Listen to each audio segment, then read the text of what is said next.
Last time हमने बहुत से साइंटिस्ट के कंट्रीब्यूशन की बात की थी। आज हम एक बहुत ही इंटरेस्टिंग फिनोमिना की बात करेंगे, quorum sensing and biofilm. Quorum sensing जो वर्ड है, कोरम शब्द आपने सुना है। जब भी हम संसद की बात करते हैं, किसी बैठक की बात करते हैं, विधानसभा की बात करते हैं, विधान परिषद की बात करते हैं, तो कहीं ना कहीं हम सुनते हैं इस तरह का कि आज कोरम पूरा नहीं था, इसलिए हमने उसे पोस्टपोन कर दिया या कैंसिल कर दी गई मीटिंग। तो कोरम एक प्रकार का वो मिनिमम नंबर है किसी भी चीज़ का, किसी भी बात का, जिसमें कि अगर वो मिनिमम नंबर नहीं होता तो वो काम संपन्न नहीं होता। तो बहुत ही साधारण शब्दों में आपको हमने कोरम का ये अर्थ बताया है। अब माइक्रोबायोलॉजी के फील्ड में माइक्रोब्स के साथ ये कोरम सेंसिंग क्या है, बायोफिल्म क्या है, उसको आज हम आपको बताएंगे कि ये क्यों इम्पॉर्टेंट है, इसकी एप्लीकेशंस क्या हैं, अनुप्रयोग क्या हैं और क्या ये फिनोमिना है। आज हमारे पास बहुत साधन मौजूद हैं, बहुत सारे टूल्स मौजूद हैं, इसीलिए ये नए नए फिनोमिना सामने निकल के आ रहे हैं और हमें समझ में आ रहे हैं। ऐसा थोड़ी है कि ये मौजूद नहीं थे पहले, लेकिन उन्हें समझने की जो क्षमता थी, जो इंस्ट्रूमेंट्स थे, वो हमारे पास में नहीं थे। तो जो आज हम बात करने जा रहे हैं, जिसके बारे में, कोरम सेंसिंग एंड बायोफिल्म, क्या होता है ये। कोरम सेंसिंग एक प्रकार से कम्युनिकेशन है अमंग देम सेल्व्स। किसमें? बैक्टीरिया में। कम्युनिकेशन अमंग माइक्रोब्स और बैक्टीरिया यूजिंग सिग्नल मॉलिक्यूल्स। जो कोरम सेंसिंग है वो क्या होती है? बैक्टीरिया या माइक्रोब्स के बीच का एक प्रकार का कम्युनिकेशन है, उनका आपस में बातचीत करना है। किस प्रकार से बातचीत करेंगे वो? सिग्नल्स के थ्रू।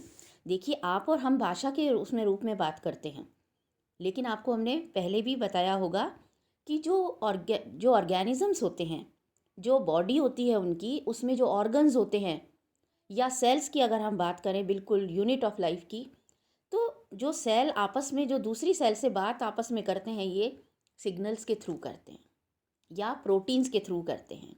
ये सिग्नल एक तरह से क्या हो गए? ऑर्गेनिजम्स के बारे में अगर हम बात करें तो उनके प्रोटीन्स हो गए। तो हर बात के लिए एक नया प्रोटीन होता है, क्योंकि उनके पास कोई ऐसी लैंग्वेज नहीं है, उनके पास कोई ऐसी भाषा नहीं है जिस भाषा को वो बोल करके और आपस में बातचीत करें। तो उनकी भाषा प्रोटीन की भाषा होती है। तो अब हम बात करते हैं इसकी कोरम सेंसिंग के बारे में। कोरम सेंसिंग क्या होता है ये आपको हमने बता दिया। कोरम सेंसिंग का अर्थ है कि आपस में कम्युनिकेशन करना सिग्नल मॉलिक्यूल्स के थ्रू, या आप कह सकते हैं the stimulus and the response related to the population density is called quorum sensing। एक स्टिमुलस और उसका रिस्पॉन्स किसके साथ? जनसंख्या घनत्व के साथ में जो होता है। जब बहुत सारे जनसंख्या, यहाँ पर किसकी पॉपुलेशन? माइक्रोब्स की। माइक्रोब्स की पॉपुलेशन जब एक निश्चित संख्या तक या घनत्व तक पहुंच जाती है, तो उससे जो उनको स्टिमुलस मिलता है और उस स्टिमुलस के अगेंस्ट उनका क्या रिस्पॉन्स होता है, इसको हम बोलते हैं quorum sensing. So what is quorum sensing? Quorum sensing is actually the stimulus and their response related to the population density, or we can call it as a phenomena in which a cell can monitor the total population density signal molecules। या हम कह सकते हैं कि ये वो प्रक्रिया है या फिनोमिना है एक कोशिका का, जिसमें कि वो मॉनिटर करती है पूरी पॉपुलेशन डेंसिटी के सिग्नल मॉलिक्यूल्स को। देखती है भाई कितने मॉलिक्यूल्स कितनी पॉपुलेशन से निकल के बाहर आए हैं। So once the population reaches a threshold और क्रिटिकल साइज, आपको अभी बताया था हमने कि एक निश्चित उनका नंबर होता है और उस नंबर से ही एक साइज उनका निश्चित होता है किसी भी पर्टिकुलर ऑर्गेनिज्म के लिए।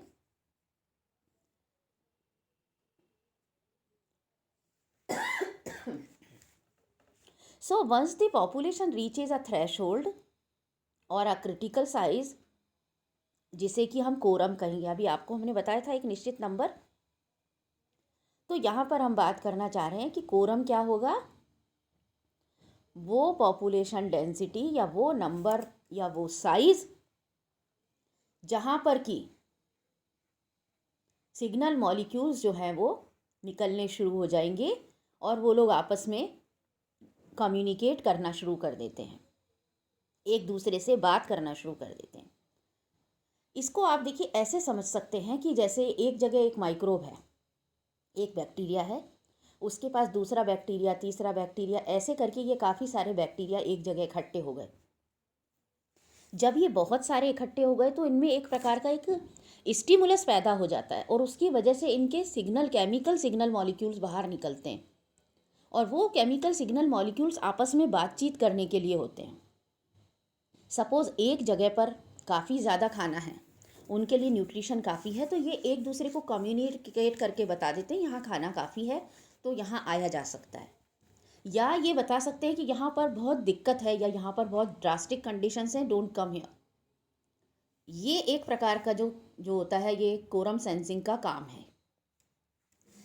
जब कोई भी पॉपुलेशन किसी भी माइक्रोब की जब एक बार पहुंच जाती है अपने क्रिटिकल साइज के आसपास और specific definite number of cells is achieved, जैसा अभी आपको हमने बताया एक डेफिनेट नंबर अगर उनका माइक्रो ऑर्गेनिजम्स का हो गया है, then some specific cellular processes are initiated in the cells। तो उनकी कोशिकाओं में कुछ विशेष प्रकार के सेल्यूलर प्रोसेस शुरू हो जाते हैं, किसके द्वारा? सिग्नल मॉलिक्यूल्स के, केमिकल सिग्नल मॉलिक्यूल्स जो बैक्टीरिया में होते हैं। और ये सिग्नल जो होते हैं, with the help of these chemical signal molecules bacteria can build cell towers and channels. मतलब वो किस प्रकार से अपने को इकट्ठा कर लेते हैं, या तो टावर्स की फॉर्म में या चैनल्स की यानी सुरंगों की फॉर्म में, in a coordinated way, in a population and a biofilm. तो बायोफिल्म हो, उसकी बात हम बाद में करेंगे। बायोफिल्म एक प्रकार की क्या है? परत है। स्लाइम के अंदर जो परत मौजूद है माइक्रोब्स की, उसको हम बायोफिल्म कहते हैं। तो जो सेल टावर्स और चैनल्स बनते हैं वो आपस में कोऑर्डिनेट करने के लिए बनते हैं कि जब बहुत सारे मौजूद होंगे माइक्रोब्स तो कहीं ना कहीं कोई ना कोई वो शेप तो ज़रूर लेंगे। तो जब ये शेप लेते हैं तो अमूमन देखा गया है कि या तो वो टावर्स बनाते हैं या फिर चैनल्स बनाते हैं। एक्चुअली जो quorum sensing and biofilm formation का जो फिनोमिना है, it happen to live successfully in the changing environment. अभी आपको हमने बताया कि या तो एनवायरनमेंट बहुत ज़्यादा उनके लिए सूटेबल है या बहुत ज़्यादा ड्रास्टिक है, अनफेवरेबल है उनके लिए। तो ये जो फिनोमिना होते हैं उसमें उनके पास ये एक अपॉर्चुनिटी मिल जाती है कि वो किस प्रकार से लाइफ को अपनी को सक्सेसफुली रन करें। So quorum sensing and biofilm formation और this phenomena happens to live successfully in the changing environment. Availability of nutrients, like कौन सा चेंजिंग एनवायरनमेंट होगा? अवेलेबिलिटी ऑफ न्यूट्रिएंट्स कम है या ज़्यादा है। प्रोटेक्शन अगेंस्ट अदर बैक्टीरिया और other microbes, competing for the nutrients and avoidance of harmful toxic materials or chemicals. Interspecific communication also occurs among various bacterial species। ये अभी हम बात कर रहे थे वो एक ही प्रकार के बैक्टीरिया की बात कर रहे थे, यानी इंट्रा स्पेसिफिक कम्युनिकेशन अमंग या with in the one species. यहाँ अगर इसमें बहुत सारे ऑर्गेनिजम्स होते हैं इन्वॉल्व, कई तरह के बैक्टीरिया इन्वॉल्व हो जाते हैं, in that case this quorum sensing called as the quorum sensing cross talk. हम बात कहना चाह रहे हैं कि जब कोरम सेंसिंग की बात हम सिर्फ एक प्रकार के बैक्टीरिया को लेके करते हैं कि उनका आपस में क्या कम्युनिकेशन चल रहा है, तो उसको हम बोलते हैं सिंपल कोरम सेंसिंग। जब ये कोरम सेंसिंग या आपस में जो इनकी बातचीत है थ्रू केमिकल सिग्नल्स, वो अगर बहुत तरीके के बैक्टीरिया के साथ में हो तो उसे हम कहते हैं quorum sensing cross talk. And this was first studied in gram negative bacteria, जो कि क्या रखते थे? Acyl homoserine lactones. ये एक्चुअली जो केमिकल था ये कॉमन सिग्नल मॉलिक्यूल था बैक्टीरियाज में। आपसे पूछा जा सकता है AHSL, एसाइल होमोसिरीन लैक्टोन्स। अब इन सारे सिग्नल्स को लेकर के अलग अलग बैक्टीरिया में अलग अलग तरीके से देखा गया और दूसरे माइक्रोब्स में भी देखा गया कि किस प्रकार के सिग्नल मॉलिक्यूल्स हैं ये, तो एक डाटाबेस इनका तैयार किया गया। So a database by the name of quorum sensing peptides. देखिए, जो भी प्रोटीन्स बनते हैं उन्हीं के टर्म्स में बैक्टीरिया या ऑर्गेनिजम्स आपस में बातचीत करते हैं, ये आपको हमने पहले बताया है। So a database by the name of quorum sensing peptides has been prepared by the name quorum peps. अगर आपसे एग्ज़ाम में पूछ लिया जाए कि व्हाट इज़ कोरम पेप्स, तो आप बता सकते हैं कि ये कोरम सेंसिंग पेप्टाइड्स का एक डेटाबेस तैयार किया गया था, वो है ये, which has informations about signal molecule in various bacterial populations. अलग अलग प्रकार की जो बैक्टीरियल पॉपुलेशंस होती हैं उनमें किस प्रकार के सिग्नल मॉलिक्यूल्स मौजूद होते हैं, उन सब का डेटा इसमें मौजूद है कोरम पेप्स में। अब इसका यूटिलिटी क्या है या क्या चीज़ें करती है ये कोरम सेंसिंग, तो आपने चमकते हुए देखा है विब्रियो फिशरी को। बायोल्यूमिनिसेंस यानी कि बायोलॉजिकल ऑर्गेनिज्म का जो चमकना है वो किसके कारण होता है, वो होता है एंजाइम ल्यूसीफरेज के कारण। तो जो अगर हम इसकी एप्लीकेशंस को देखें कि कोरम सेंसिंग के अनुप्रयोग क्या हो सकते हैं, तो आप पाएंगी कि जो बैक्टीरिया जो होते हैं वो किसके लिए कोरम सेंसिंग को यूज़ करते हैं, आपस में कोऑर्डिनेट करने के लिए, आपस के रेस्पॉन्सेस को समझने के लिए। तो पहला यूज़ क्या हो गया इसका, कोरम सेंसिंग का, कि जब बहुत सारे बैक्टीरिया एक साथ में सिग्नल्स प्रोड्यूस करते हैं देन दे कोऑर्डिनेट और दे कम्युनिकेट विद ईच अदर। जैसे कि अब वो किस फॉर्म में रेस्पॉन्स अपना दिखाते हैं, बायोफिल्म बनाने में, बायोल्यूमिनिसेंस में, यानी जो बायोलॉजिकल ऑर्गेनिज्म चमक देते हैं या चमकते हैं, विरुलेंस, विरुलेंस क्या होती है, किसी भी बीमारी की उग्रता वो बताते हैं। अगर ज़्यादा मात्रा में होंगे वहाँ पर बैक्टीरिया या जो भी माइक्रोब्स हैं जो कि डिजीज़ कॉजिंग है, तो वो विरुलेंस को शो करेंगे, उसकी उग्रता को शो करेंगे। साथ ही एंटीबायोटिक रेजिस्टेंस वो दिखा सकते हैं।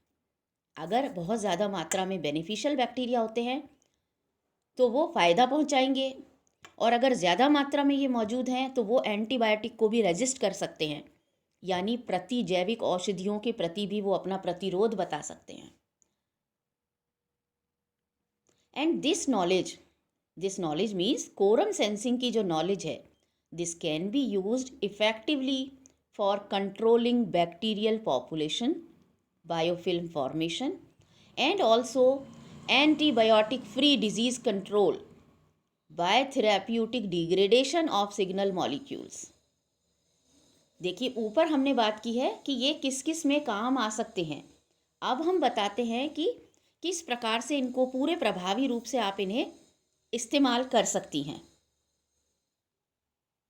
जो इनके यूजेस और एप्लीकेशंस हैं, अगर आप इन्हें देखें तो आप जानेंगी कि अगर बेनिफिशियल जो बैक्टीरियल पॉपुलेशन है उसको हमें अगर बढ़ाना है तो भी हम उसे बढ़ा सकते हैं, बायोफिल्म फॉर्मेशन को भी हम रोक सकते हैं, एंटीबायोटिक फ्री डिजीज़ कंट्रोल को हम रोक सकते हैं, और साथ में कैसे कर सकते हैं, थेराप्यूटिक डिग्रेडेशन। अगर हमें मॉलिक्यूल का पता है कि ये सिग्नल मॉलिक्यूल इसके लिए मौजूद है, किसी भी एक पर्टिकुलर बैक्टीरियल पॉपुलेशन के लिए, उसके लिए, तो जब हमें ये मालूम हो जाता है कि ये पेप्टाइड है जो कि सिग्नल इसको दे रहा है, तो अगर हम उस पेप्टाइड की फॉर्मेशन को रोक दें तो डेफिनेटली हम उसको रोक सकते हैं, उस बैक्टीरिया को। तो ये कुछ इस प्रकार की एप्लीकेशंस हैं। अब एक वर्ड आपसे पूछा जा सकता है, माइक्रोबियल मैट्स क्या होता है।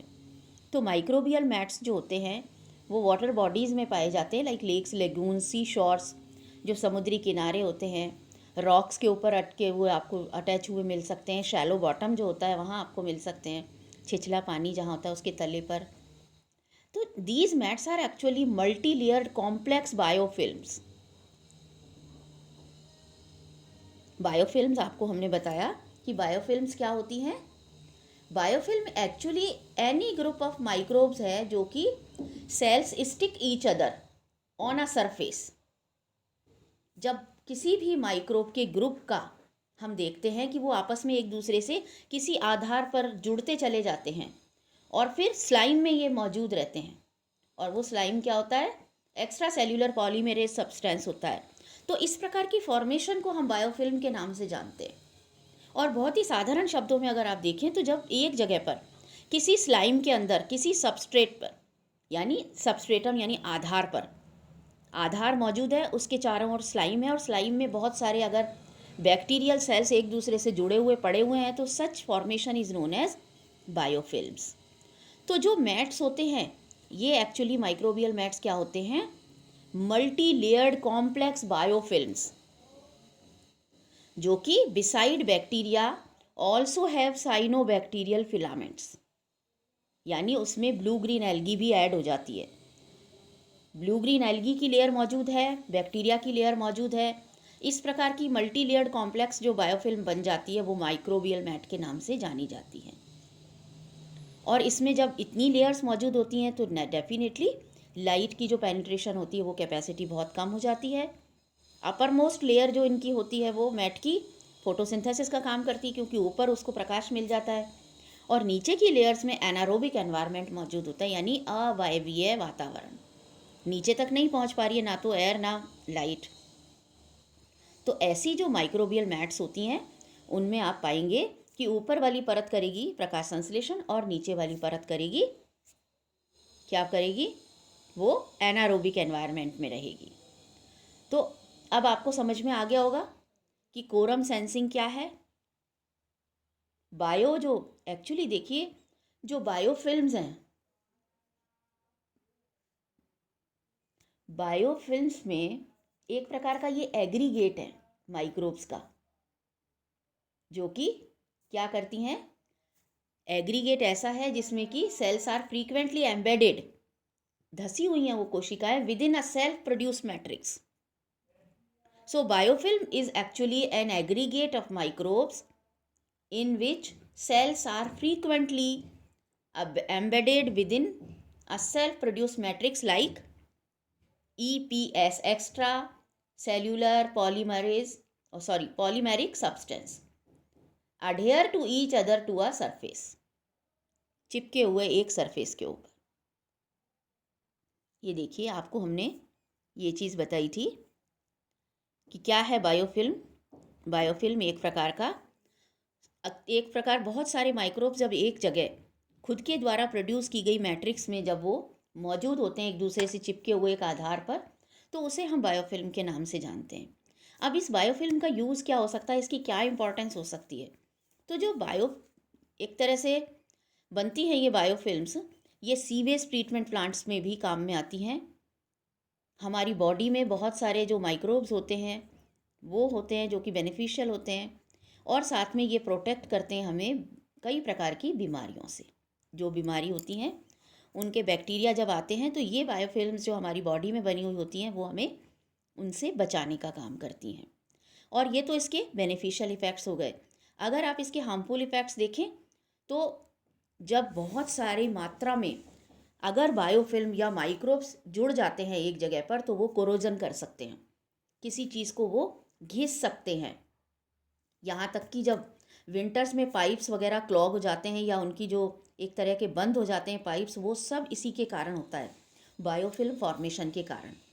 जब एल्गी, फंजाई, बैक्टीरिया, माइक्रोब्स ये जो होते हैं ये बना लेते हैं परतें, तो पूरी तरीके से रोक देते हैं पानी की सप्लाई को। यहाँ तक कि हमारी जो डेंटल कैरीज होती हैं हमारे गम्स में और टीथ में, बच्चों आपकी बुक्स जो है अगर CBH वाली बुक है तो आप बहुत ध्यान से उसे पढ़िएगा।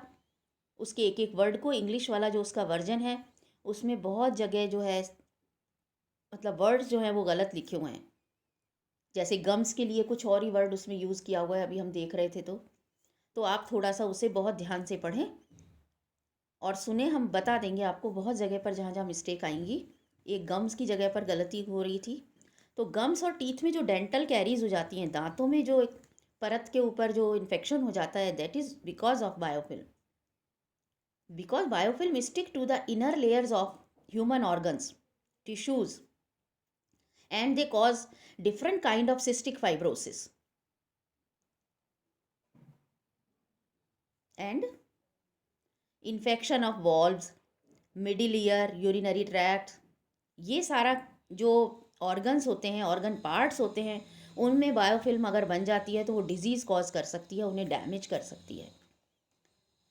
सर्जिकल इंस्ट्रूमेंट जो होते हैं, अगर एक बार उनमें कोई भी बायोफिल्म माइक्रोब्स की बन गई, they are useless completely because we cannot decontaminate them, we cannot rectified because bacteria is so protected due to slimy layer. जो बैक्टीरिया होते हैं वो स्लाइमी लेयर के द्वारा इतने ज़्यादा प्रोटेक्टेड होते हैं कि अगर सर्जिकल इंस्ट्रूमेंट में, ब्लड वेसल्स में अगर कोई कंटामिनेशन हो जाए, इन्फेक्शन हो जाए, तो it is very difficult to rectify that. बहुत मुश्किल है उसे रेक्टिफाई करना या साफ करना। और ये ऐसा क्यों होता है?